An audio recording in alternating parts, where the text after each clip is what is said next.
The Wizards held their third day of 201,718 training camp on Thursday on the campus of Virginia Commonwealth University in Richmond, Virginia.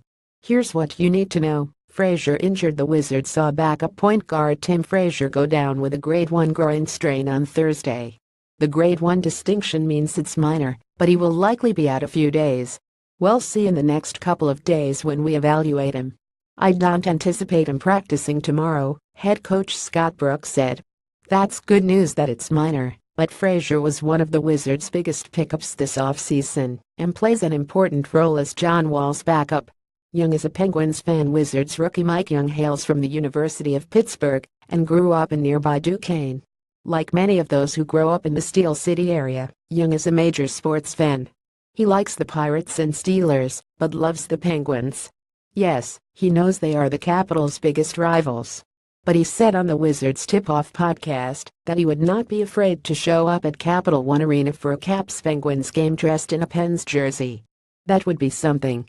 For his full interview, plus a chat with Brooks, check out the show right here. Related CSN announces Wizards schedule. McCullough is standing out. Third-year forward Chris McCullough is an early standout at training camp, and the fact he plays the same position as Markieff Morris is certainly convenient. Brooks believes McCullough could factor into the equation early in the year, when Morris is sidelined following his sports hernia surgery. McCullough will get some minutes, but it depends on he plays. Hess not just on the team. Hess on the team to make an impact. Hopefully he continues to play well and puts pressure on me to find him some minutes, Brooks said. Hess showing his athleticism and length. I like it. Defensively, I think he can give us some activity. He still has to get stronger. Hess a better shooter than I thought. He hasn't played much the last few years, but Hess having a good camp. I think that's through the hard work that Hess put in. He came into camp in great shape. Hess showing us that he can play in the league.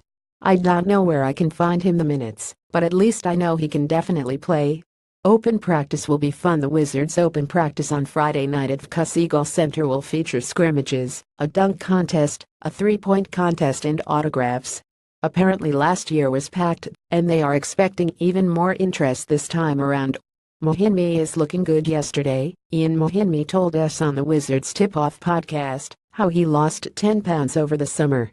Brooks can see an improvement in his mobility and morale. Absolutely. You can see the excitement in his eyes. He had a tough year last year. Having injuries, having a couple of surgeries, it's not fun. He was coming to a new team as a free agent as a big pickup for us. That's exactly what we need, is a defending big who can protect the paint and be a pick-and-roll defender. You can see it now that Hess healthy. Brooks can't dribble like he used to. Brooks did a two-ball dribble drill during in practice and caught some heat from his players for his performance. Hess a coach in the making. John Wall is the next head coach of the Washington Wizards, Brooks said sarcastically after Wall gave him flack. It was tough. 3 minutes of dribbling is tough. I hadn't done that in 18 years. I did that drill from 7th grade on until my last year in the NBA. Basically every day of my life. Related Kelly Oubre. I am not a lesbian. Scroll down for more Wizard stories.